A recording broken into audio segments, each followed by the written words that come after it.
तो बच्चों आज हम शुरू करेंगे अपना next topic that is oogenesis।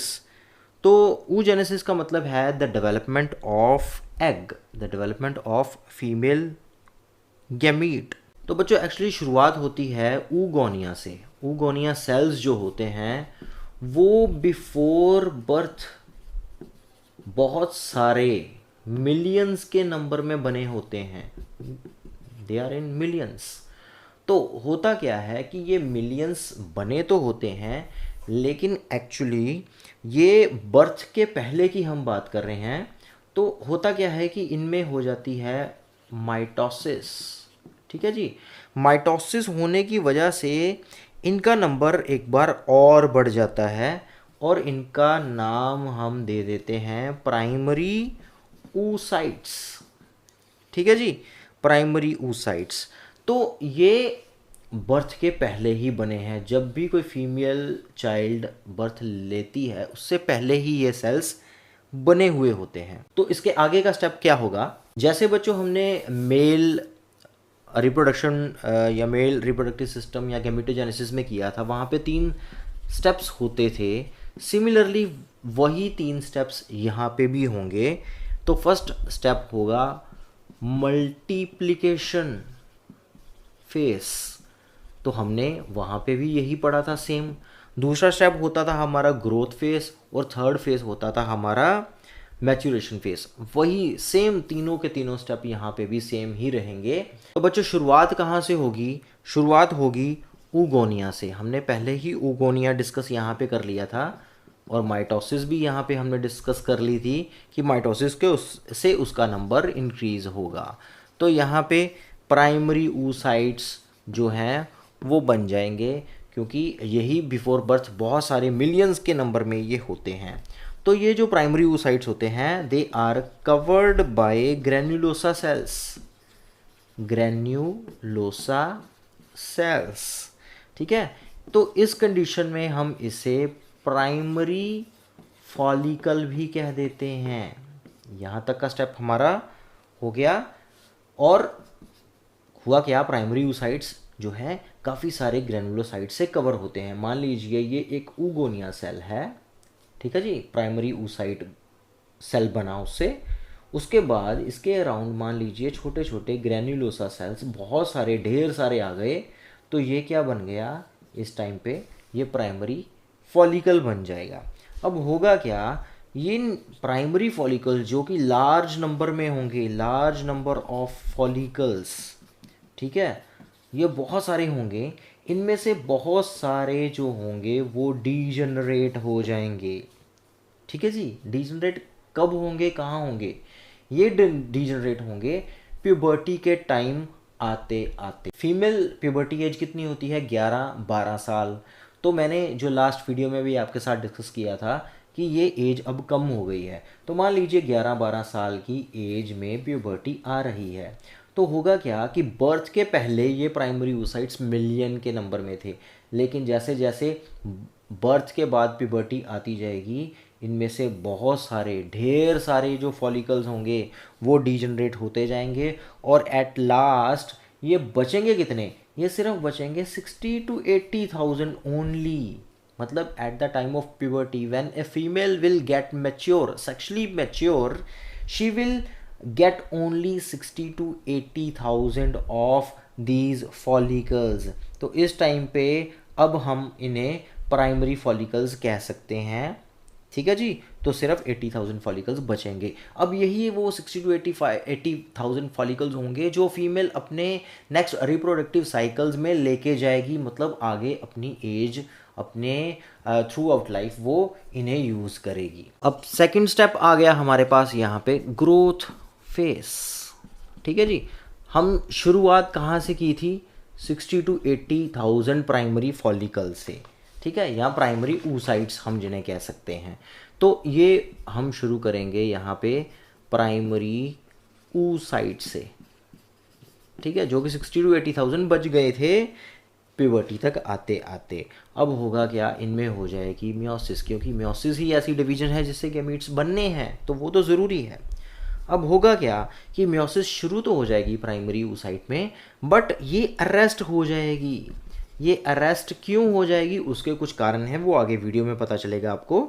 It will be arrested eight diplotene stage. Diplotene stage आपने +1 में पढ़ी है मियोसिस कि डिप्लोटीन स्टेज कौन सी होती है। मैं ये दोबारा नहीं बताने वाला यहाँ पे, आपको थोड़ा सा मेमोराइज करना होगा, थोड़ा सा इसको रिकॉल करें कि डिप्लोटीन स्टेज होती क्या थी। ये diplotene stage of prophase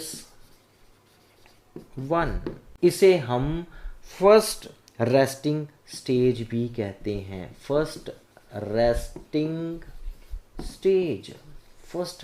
stage of oogenesis। ठीक है जी। डिप्लोटीन प्रोफेज 1 की आप थोड़ा याद करके देखोगे तो आपको रिकॉल हो जाएगा कौन कौन से फेसेस होते थे हमारे पास यहाँ पे। लता ज़रा पानी दे दो, तो ये वही है। उसके बाद जब ये अरेस्ट हो जाएगी तो होगा क्या कि then it undergoes DNA synthesis. अब होगा क्या कि वो रेस्टिंग स्टेज पे ही डीएनए सिंथेसिस स्टार्ट हो जाएगी and chromosomal pairing takes place, but meiosis doesn't starts years later. होता क्या है कि यहाँ पे डीएनए सिंथेसिस भी स्टार्ट हो जाएगी, क्रोमोसोम्स की पेयरिंग भी होना शुरू हो जाएगी, लेकिन ये मियोसिस शुरू नहीं होगी। ठीक है, यहाँ पे हॉल्ट में क्या क्या जा रहा है, पहले तो डीएनए सिंथेसिस यहाँ पे स्टार्ट हो जाएगी। ठीक है, डीएनए सिंथेसिस स्टार्ट्स। उसके बाद दूसरा क्या हो रहा है, यहाँ पे क्रोमोसोमल पेयरिंग स्टार्ट हो रही है। ये 2 काम हो रहे हैं, लेकिन तीसरा काम जो है वो क्या है, मियोसिस अभी भी हॉल्ट पे ही है, अभी मियोसिस रुकी हुई है, फर्स्ट रेस्टिंग स्टेज पे ही है, वो यहाँ पे नहीं हिलने डुलने वाली अभी। ठीक है, तो ये है आपका second phase, that is growth phase. इसके बाद शुरू होता है हमारा थर्ड फेज, मैच्योरेशन फेज। सबको पता है कि थर्ड फेज कौन सा आने वाला है। अब होगा क्या कि हम मैच्योरेशन फेज शुरू करेंगे प्राइमरी फॉलिकल से, क्योंकि जो हम लास्ट पे छोड़ के आए थे, प्राइमरी oocyte पे मियोसिस हो गई थी, तो प्राइमरी oocyte में मियोसिस होने के बाद जब वो हॉल्ट पे हो गई थी, तो हॉल्ट के टाइम हम उसे प्राइमरी फॉलिकल कहते हैं हम उसे। ठीक है जी। अब जो मैच्योरेशन फेज में जब हम ग्रोथ फेज ख़त्म करके आए हैं, तो ग्रोथ फेज ख़त्म होने के बाद जो प्राइमरी फॉलिकल हमारे पास बचा है, अब उस प्राइमरी फॉलिकल के जो अराउंड कुछ ग्रेनुलोसा सेल्स थे, अब वो सेल्स और बढ़ने शुरू हो जाएंगे, मतलब उनका नंबर और ज़्यादा बढ़ना शुरू हो जाएगा। तो ये अब प्राइमरी से क्या हो जाएंगे, सेकेंडरी फॉलिकल्स। ठीक है जी, ये सेकेंडरी फॉलिकल्स हो जाएंगे। अब सेकेंडरी फॉलिकल से क्या होगा कि जो ग्रेनुलोसा सेल्स हैं जो इसके अराउंड इकट्ठे हो रहे थे, अब होगा क्या कि सेकेंडरी फॉलिकल, जो काफ़ी सारे सेकेंडरी फॉलिकल होंगे, वो एक फ्लूइड लाइक स्ट्रक्चर प्रोड्यूस करना शुरू कर देंगे, जिसकी वजह से इस सेकेंडरी फॉलिकल के अंदर एक कैविटी बन जाएगी। ठीक है, ये एक कैविटी लाइक बन गई है स्ट्रक्चर। तो ये जो कैविटी है, इसमें काफ़ी सारा फ्लूइड फिल हो चुका है। इस कैविटी को हम एंट्रम कह देते हैं, एंट्रम। ठीक है, अब इस कंडीशन पे अब इसका नाम जो है वो है दैट इज़ टर्शरी फॉलिकल। ठीक है, ये सेकेंडरी से टर्शरी फॉलिकल बन जाएगा और अंदर एक कैविटी बन जाएगी जिसमें फ्लूइड होगा। और इसी के साथ जो मियोसिस 1 होगी, जो हमने रोकी हुई थी, वो कंप्लीट हो जाएगी। मियोसिस 1, सिर्फ 2 की बात नहीं कर रहा हूँ मैं, सिर्फ मियोसिस 1 कंप्लीट हो जाएगी। और ये जो टर्शरी फॉलिकल होगा, then it will grows in one secondary oocyte। ये जो टर्शरी फॉलिकल है, ये ग्रो हो जाएगा इनटू सेकेंडरी oocyte, क्योंकि ये पहले प्राइमरी oocyte था, अब ये सेकेंडरी oocyte बन जाएगा।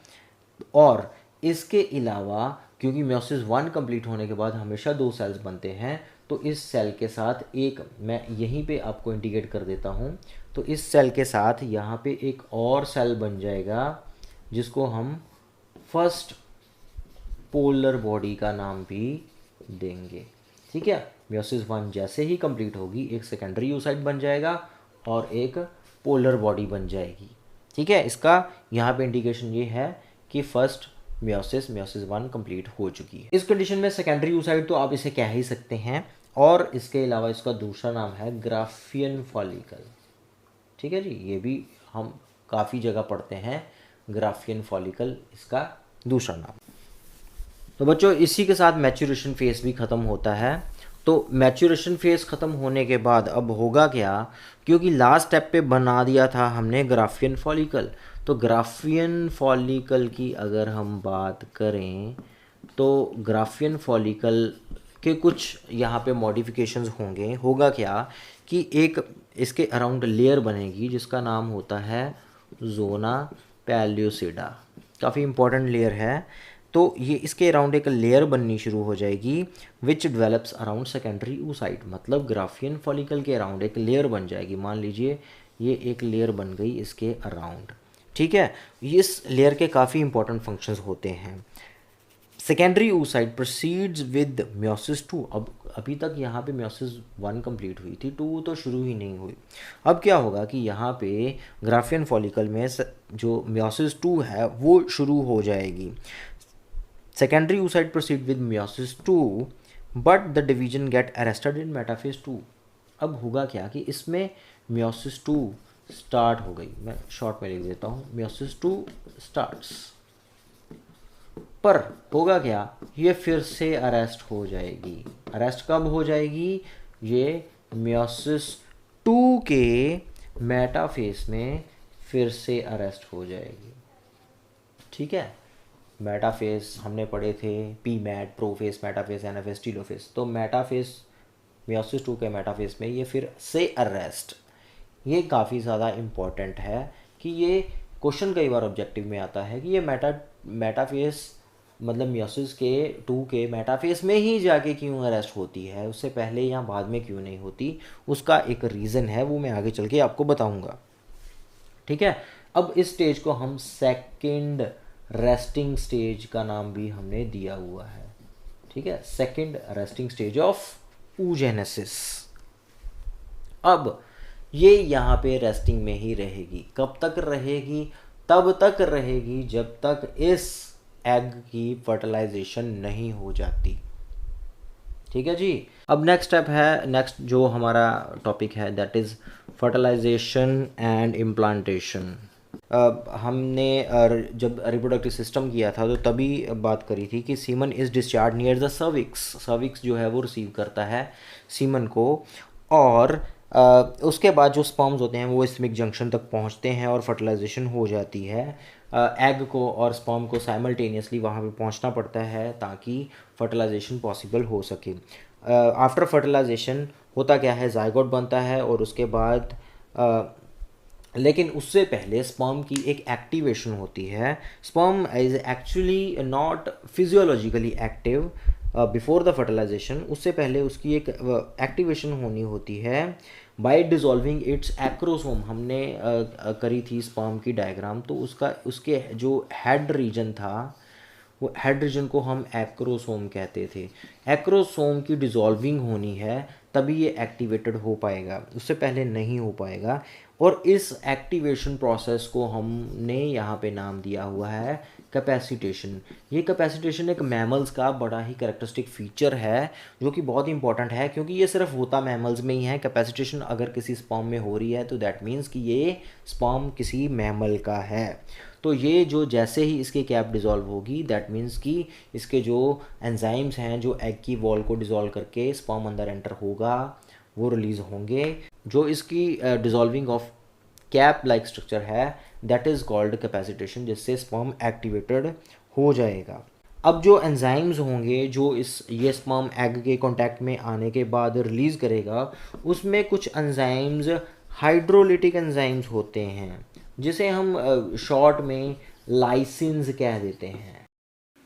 लाइसिन जो एंजाइम्स हैं इसके अंडर 2 एंजाइम्स आ जाते हैं। एक हाइलुरोनिडोज पहला जो कि कोरोना रेडिएटा को रप्चर करता है जो कि आउटर लेयर ऑफ एग होती है, और सेकंड एंजाइम है जोना लाइसिन और इसका दूसरा नाम है एक्रोसिन जो कि इंटरनल लेयर ऑफ एग यानी कि जोना पैल्यूसिडा को डिसॉल्व करने में हेल्प करता है। अब उसके बाद क्या होगा, ये मान लीजिए एग है तो एग के पास स्पर्म आ रहा है, तो स्पर्म की चेकिंग भी होती है, एक तरह से कंपैटिबिलिटी भी चेक होती है। वो कंपैटिबिलिटी कैसे चेक होती है? वो चेक होती है with the help of some proteins. These proteins are fertilizing and anti fertilizins. Fertilizin ये प्रोटीन होता है एग की लेयर के ऊपर, और एंटी फर्टिलाइजिन होता है स्पर्म की लेयर के ऊपर। अगर ये दोनों आपस में मैच हो पाते हैं तभी फर्टिलाइजेशन स्टार्ट होगी, नहीं तो फर्टिलाइजेशन स्टार्ट नहीं होगी। इसके अलावा एक और मैकेनिज्म है जो 1 मार्क क्वेश्चन में आ सकता है या ऑब्जेक्टिव के क्वेश्चंस में आ सकता है, वो ये है, उसका नाम बेसिकली है डीपोलराइजेशन। डीपोलराइजेशन, ठीक है। ये डीपोलराइजेशन क्या है? मान लीजिए ये एक एग है, एक स्पर्म इसके पास आ रहा है, तो इस स्पर्म ने इस एग को फर्टिलाइज करना है। होगा क्या कि जब ये स्पर्म इसको फर्टिलाइज करने के लिए आएगा तो ये ऑब्वियसली इसकी वॉल को डिसॉल्व करेगा और इसका हेड इसके अंदर एंटर कर जाएगा। मैं यहाँ से इसको मिटा रहा हूँ, ठीक है। ये इसके अंदर एंटर कर गया। अब होगा क्या, हमने मेम्ब्रेन्स पढ़ी हैं, मेम्ब्रेन्स के अराउंड कोई ना कोई चार्ज हमेशा रहता है, आइदर नेगेटिव और पॉजिटिव, जो भी आप मान लो। इसको हम वाइस वर्सा हमें ही करेंगे, अगर बाहर नेगेटिव है तो अंदर पॉजिटिव होगा, अगर बाहर पॉजिटिव है तो अंदर नेगेटिव होगा। ये समझने के लिए है सिर्फ, ठीक है। ऐसा कोई चार्ज वैसे होता नहीं है, ठीक है। तो अब मान लीजिए कि बाहर नेगेटिव चार्ज है, अंदर पॉजिटिव चार्ज है। जैसे ही स्पर्म का हेड अंदर इंट्रोड्यूस होता है, ये स्पर्म का हेड मान लीजिए अंदर आ गया, ठीक है, ये अंदर आ गया स्पर्म हेड, ठीक है। अब होगा क्या कि इस जगह पे डीपोलराइजेशन हो जाएगी। अब क्या होगा कि पहले स्पर्म अट्रैक्ट होके आया था इस मेम्ब्रेन, नेगेटिव मेम्ब्रेन के टूवर्ड्स, अब क्या होगा, इसकी डीपोलराइजेशन होगी, बाहर पॉजिटिव हो जाएंगे, ठीक है, और अंदर वाले सारे चार्जेस नेगेटिव हो जाएंगे। अब क्या होगा, स्पर्म इस एग की तरफ अट्रैक्ट होगा ही नहीं, जो बाकी स्पर्म्स होंगे कोई और स्पर्म अट्रैक्ट होगा ही नहीं, और ये स्पर्म अपना काम इन द मीन टाइम कर लेगा, मतलब फर्टिलाइजेशन कंप्लीट कर देगा, ठीक है। समझ गए हो आप यहाँ पे?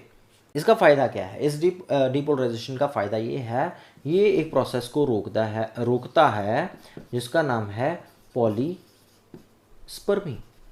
पॉलीस्पर्मी मतलब एक से ज़्यादा स्पर्म किसी एग को फर्टिलाइज क्यों नहीं करते, वो यही रीज़न है कि डीपोलराइजेशन पॉलीस्पर्मी को रोकता है। इसके अलावा एक और मैकेनिज्म है, वो भी मैं आपको बता देता हूँ। ये तो एक तो होगा डीपोलराइजेशन, दूसरा जो प्रोसेस है वो है कॉर्टिकल रिएक्शंस।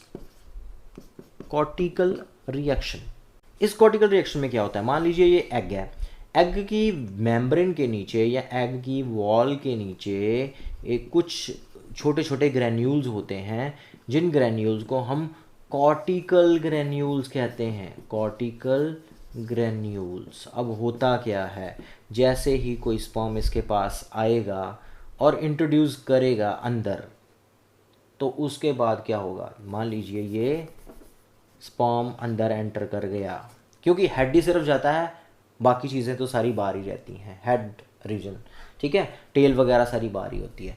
तो यहाँ पे क्या होगा, जैसे एक स्पर्म अंदर एंटर करेगा, ये जो कॉर्टिकल ग्रैन्यूल्स आपको दिख रहे हैं ये ऐसे नहीं रहेंगे, ये एक्चुअली मेल्ट होना शुरू हो जाएंगे। मेल्ट एक्चुअली मतलब डिज़ोल्व होना शुरू हो जाएंगे। ये डिज़ोल्व होने के बाद एक ऐसी कंटिन्यूअस लेयर बना लेंगे एग के अंदर। This continuous layer will be solid layer. ये एक स्टिफ हार्ड सॉलिड लेयर ऐसी बना लेंगे, मान लीजिए कि जैसे एक सुरक्षा कवच, ये इसको कवर कर लेंगे अंदर से। अब एक स्पर्म तो अंदर एंटर हो चुका, अगर अब यहाँ से दूसरा घुसने की कोशिश करेगा, तीसरा अंदर एंटर करने की कोशिश करेगा, तो ये पॉसिबल नहीं होगा। तो ये मतलब है कि कॉर्टिकल रिएक्शन भी यहाँ पे जो पॉलीस्पर्मी का मैकेनिज्म है, पॉलीस्पर्मी का प्रोसेस है, उसे रोकने में हेल्प करता है। अब बच्चों आगे हम क्या कर रहे हैं, क्योंकि आगे हम फर्टिलाइजेशन का स्टेप जो है वो कंप्लीट करना है। मान लीजिए ये एक एग है, इसके अंदर ये स्पर्म का हेड एंटर कर चुका है, ये इसका न्यूक्लियस हो गया, टेल जो है वो बाहर है। अब होगा क्या, क्योंकि हमने पहले ही कह चुके हैं हम कि जो एग की मियोसिस 1 है वो कंप्लीट हो चुकी थी, लेकिन मियोसिस 2 शुरू होने के बाद वो मेटाफेज 2 में दोबारा अरेस्ट हो गई। अब ये मेटाफेज 2 का एग है, मतलब ये सेकेंडरी oocyte है जो कि फर्टिलाइज हो चुका है। अब मैं वो आपको रीज़न बताने वाला हूँ कि ये एग अपनी मियोसिस वहीं पे फीमेल के अंदर ही कंप्लीट करके क्यों नहीं आया, ठीक है, बिफोर फर्टिलाइजेशन वहाँ पे क्यों नहीं कंप्लीट हुई। उसका मेन रीज़न है कि the egg doesn't have it's centriole, इसके अपने सेंट्रियोल्स इसके पास नहीं होते। सेंट्रियोल्स का काम क्या है, जब डिवीजन हो रही है तो न्यूक्लियस को डिवाइड करना, अलग अलग सेल्स बनाना, लेकिन due to lack of centrioles this egg was unable to complete its meiosis too, तो यहाँ पे वो कंप्लीट नहीं कर पाया। अब क्या होगा, हमने स्पर्म में पढ़े थे ढेर सारे 2-3 तरह के वहाँ पे सेंट्रियोल्स थे, जैसे कि proximal centriole, distal centriole, ring centriole. हालांकि रिंग सेंट्रियोल का कोई फंक्शन नहीं होता था।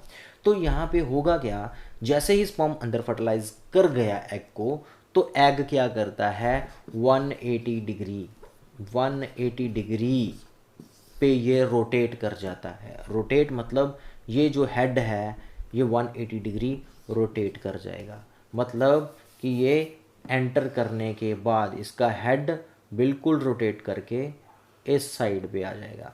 तो यहाँ पे आपने नेक रीजन पे पढ़ा था कि एक सेंट्रियोल होता है, ठीक है, तो ये सेंट्रियोल इसके सामने आ गया। अब क्या करेगा, ये जो सेंट्रियोल है अपनी कॉपी करेगा और ये सेंट्रियोल एक इधर शिफ्ट कर जाएगा, ये सेंट्रियोल यहाँ पे आ जाएगा और ये सेंट्रियोल यहाँ पे है। अब क्या होगा कि यहाँ पे जो सेंट्रियोल हैं वो अपने वही बंडल्स बनाना शुरू कर देंगे, ठीक है, वही एस्ट्रल रेज वगैरह और बंडल्स वगैरह बनने शुरू हो जाएंगे। अब होगा क्या कि ये जो न्यूक्लियस था ये डिवाइड करना शुरू हो जाएगा, आधे क्रोमोसोम्स उधर चले जाएंगे, आधे क्रोमोसोम्स इधर आ जाएंगे, और एट लास्ट क्या बनेगा, यहाँ पे एक पोलर बॉडी और बन जाएगी, ठीक है। तो फर्स्ट पोलर बॉडी हमने वहाँ पे बनाई थी, सेकंड पोलर बॉडी ये हो गई, और एक पिछली जो पोलर बॉडी बनी है उससे एक पोलर बॉडी और आगे बनेगी, तो टोटल 4 सेल्स हो गए, मतलब मियोसिस कंप्लीट हो गई। ये भी हैप्लॉइड अपने नेचर में आ गया और प्रॉपर यहाँ पे मियोसिस 2 फिर कंप्लीट हो जाएगी, ठीक है जी। तो अब ये क्या बन जाएगा उसके बाद, क्योंकि फर्टिलाइजेशन भी हो जाएगी, क्योंकि ये सारे क्रोमोसोम्स इधर आ जाएंगे और स्पर्म के न्यूक्लियस के साथ फ्यूज़ करने के बाद ये बन जाएगा एक जायगोट। तो इसके साथ ही ये प्रोसेस कंप्लीट हो जाता है। अब जो जायगोट है उसकी डिवीजन्स नेक्स्ट शुरू हो जाएंगी। अब जो फर्स्ट डिवीजन है वो शुरू होती है आफ्टर 30 आवर्स। मान लीजिए ये जायगोट है तो 30 घंटे के बाद इसकी पहली डिवीजन शुरू हो जाएगी और उसके बाद ये 1 से 2 सेल्स में कन्वर्ट हो जाएगा। साइज़ नहीं इंक्रीज़ होगा, यहाँ पे मैंने साइज़ ज़रूर इंक्रीज़ कर दिया, लेकिन यहाँ पे साइज़ इंक्रीज़ नहीं होगा जायगोट का, क्योंकि ये क्लीवेज हो रही है, डिवीजन नहीं हो रही, ठीक है। इसके अंदर 2 सेल्स बन जाएंगे क्लीवेज के बाद, ठीक है, ये होंगे 30 आवर्स के बाद। उसके बाद जो नेक्स्ट डिवीजन होगी वो शुरू होगी 40 आवर्स के बाद, मतलब इसके बाद 40 आवर्स, मतलब 10 घंटे और अगर इसमें हम प्लस करते हैं, ठीक है।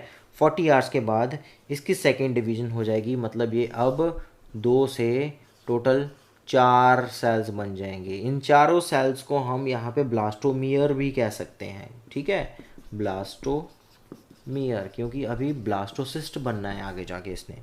तो जो थर्ड डिवीजन है 3 डेज़ के बाद शुरू हो जाती है, ठीक है, 3 डेज़ में ही 40 आवर्स में सेकंड और तीसरे दिन जाके ये 3 जो है वो थर्ड डिवीजन हो जाती है, मतलब ये टोटल 8 सेल्स में कन्वर्ट हो जाएंगे। जब 8 to 16 ब्लास्टोमियर्स बन जाते हैं तो उस टाइम पे हम इसे मोरूला कहते हैं। 8 to 16 सेल स्टेज पे इसे हम मोरूला कह देते हैं।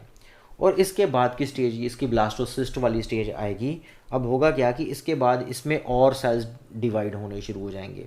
सेल्स डिवाइड होने के बाद एक्चुअली होगा क्या, ये 16 to 32 सेल स्टेज वाली स्टेज बन जाएगी। अब इसमें होगा क्या कि इसके अराउंड सारे जो सेल्स हैं कुछ इस तरह से डिवाइड होना शुरू हो जाएंगे, ठीक है। एक सेल पे, एक साइड पे कुछ ज़्यादा सेल्स इकट्ठे हो जाएंगे और एक कैविटी अंदर बन जाएगी। इस कैविटी को हम ब्लास्टोसील कह देते हैं। सील का मतलब यहाँ पे कैविटी है।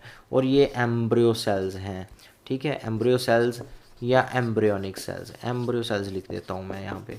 तो एम्ब्रियो सेल्स यहाँ पे बन जाएंगे, ये एक कैविटी बन जाएगी दैट इज़ कॉल्ड ब्लास्टोसील। इस कंडीशन पे हम इसे ब्लास्टोसिस्ट कह देते हैं। ठीक है जी। और बच्चों यही वो स्टेज है जब इम्प्लांटेशन भी होगी। ठीक है, इम्प्लांटेशन मतलब fixing up of this blastocyst into the endometrium. अब होगा क्या कि ये फैलोपियन ट्यूब से निकल के नीचे आना शुरू हो जाएगा, कहीं ना कहीं यूट्रस पे ये इम्प्लांट हो जाएगा। तो इस इम्प्लांटेशन को हम यहाँ पे, इसकी फिक्सिंग को यहाँ पे हम इम्प्लांटेशन कह देते हैं। वो इसी स्टेज में ही होगी, दैट इज़ ब्लास्टोसिस्ट स्टेज में। तो बच्चों आज के लिए इतना ही काफ़ी है। तो नेक्स्ट मिलते हैं एक नए लेक्चर के साथ, तब तक गुड बाय।